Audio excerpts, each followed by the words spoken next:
Let's talk about Will Stein. Let's talk about Oregon's wonderkin offensive coordinator. Let's talk about the dude that came out of Texas to take over the job that Kenny Dillingham had been doing so well and has been doing it better than Kenny Dillingham did. Okay, so we get Dan Lanning in. We get Bo Nix in. It works. Kenny Dillingham gets an offer to go coach at our Arizona State, and he takes it. And then Dan Lanning goes and makes one of the smartest offensive coordinator hires that we have seen since Lincoln Riley at Oklahoma. I mean that, all right? Will Stein's 35 years old, okay? He's playing quarterback at Louisville in 2012. Wasn't that long ago. Gets to Oregon and has to pick up and make it go after a 10-win season with a quarterback in Bo Nix who had a very tight relationship with the last offensive coordinator and try to make it work. And what did he do? He turned out a 4,000-yard passer with 45 TDs and a run game that produces 1,000-yard rusher, gets the most out of Troy Franklin, and gets the most out of Tez Johnson, and continues to do that the next year. So since Will Stein arrived, okay, Oregon is 25-3.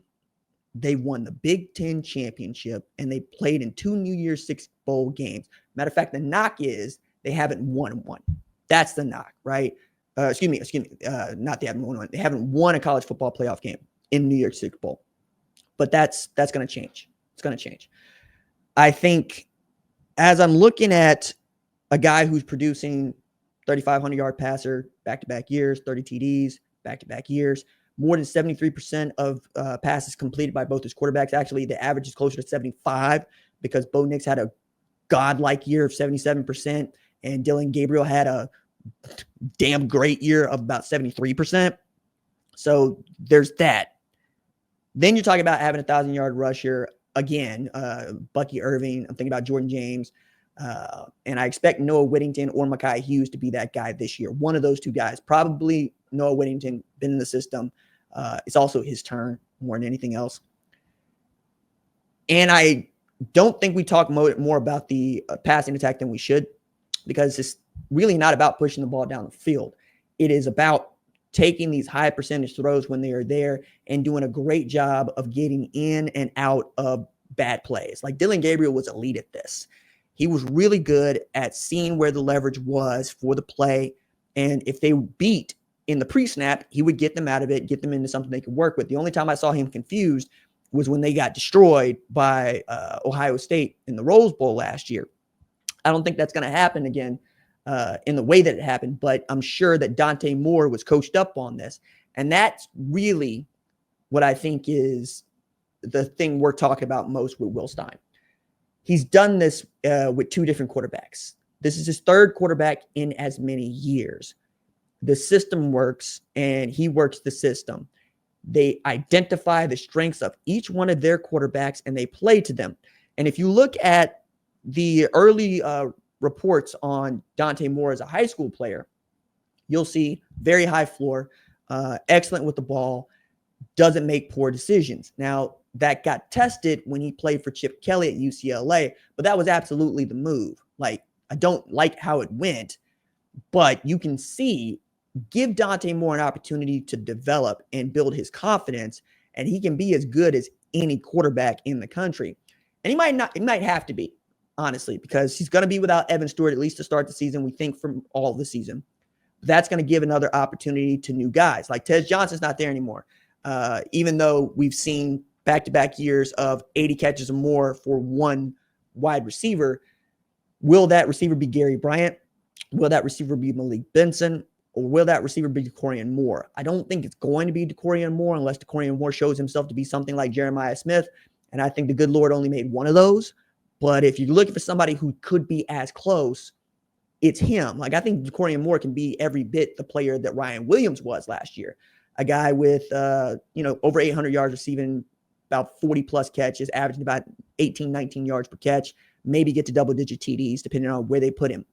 But when you hear the wide receivers talk about him, when you hear Austin Novosad talk about him, they say versatility, explosive, understands the game, smart about the game, can play all the wide receiver positions from X to Y to Z to A. He knows what everybody's going to do. He knows how to do it.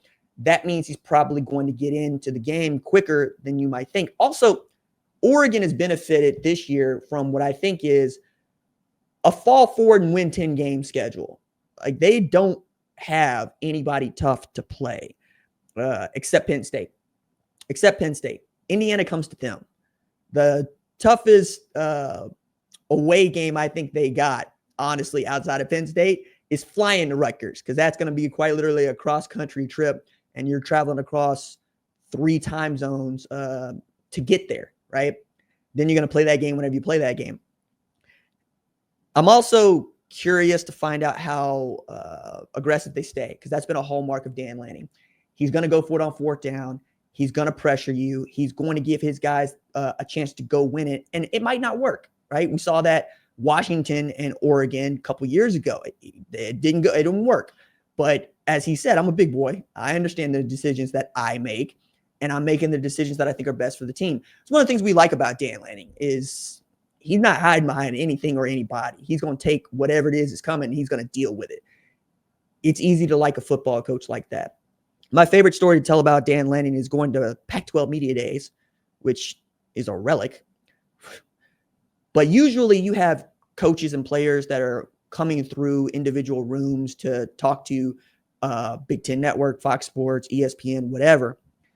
And they've got handlers, right? There's an SID, there's an assistant SID, there's a student, whatever, somebody beside them to help them prep for what they might get asked about in this next room. Dan Lanning, head coach at University of Oregon, had no such handler. He had the schedule in his jacket pocket where he was supposed to be when he's supposed to be there. And he walked up, said, "You guys ready for me?" And you say, "Yeah." He sits down, said, "Let's go. Let's get into it." I love that, because that's also saying, I'm here right now. I'm ready to go. You show me what it is that you want me to do, and I'll execute, which is exactly what he asked his football team to do. So you add to, a new quarterback, and you got a new body in the running back room, and you're going to lose, I think, your number 1 at wide receiver, but you come back with depth, right? Isaiah World, we think, is going to be a top 10 talent if he plays to his ability as an offensive tackle at Oregon. Mateo Uiagalelei is great on that edge. Dylan Thieneman is going to be a safety that Ducks fans fall in love with. I love his game. And then they're going to be there at the end once again. And this time, it's not going to be about winning the Big Ten championship. It's going to be about winning the national championship, because Oregon is on the Texas program. They're trying to win it all. Can they win it all with a first-year quarterback like Texas? I think so. I think the more bites at this apple you get, the more opportunities, the better off your chances of winning.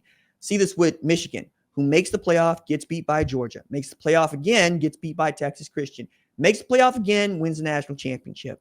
It's usually how these things go. It's one of the other reasons why we're so bullish on Texas. They made the playoff back-to-back years, and in each year they learned something. I mean, not for nothing, but they got beat by the national title runner-up in 2023, and they got beat by the national champ in 2024. If they get the bracket set and they can get to the championship game, I don't think anybody's going to bet against Steve Sarkisian being able to big game that, right? Because we've seen him call a great game in a national championship setting as the offensive coordinator at Alabama. All that's going to work. What's going to be more interesting to me is if Will Stein and Oregon go win 10, 11 games once again, or 12, or 13, or 15, is he still going to be an offensive coordinator at Oregon the next year? Doesn't seem like he's in any hurry. Seems like he's waiting on one job to open up. And being from Texas, I got an idea of what that job is, and it ain't likely to open up soon. However, somebody somewhere is going to try to get him to take over their football team pretty quick, fast, and in a hurry. And as a 36-year-old head coach who is an offensive wonderkin, that could be great, right? Say 36 because next year. But goodness me, I'm excited about this college football season. I hope you are too. As you can see, it's a little bit of a new format that we're trying out here. You might like it. If you don't, let me know. If you're listening on the podcast, thanks so much for doing that. Leave a 5-star review. If you are watching on the channel, thanks so much for doing that. Like and subscribe, right? Let me know what it is that you guys would like to hear us talk about. We're going to do some mailbag episodes. I owe everybody stickers. They are going in the mail steadily now. Going to pay up on all of that before the month ends. And my birthday is coming up on July 31st. So if there's some way we get to 500 ratings on Apple and get 200 ratings on Spotify, that would be quite the happy birthday for your mans. Until then, we will see y'all next time. Take it easy. Love y'all. Deuces.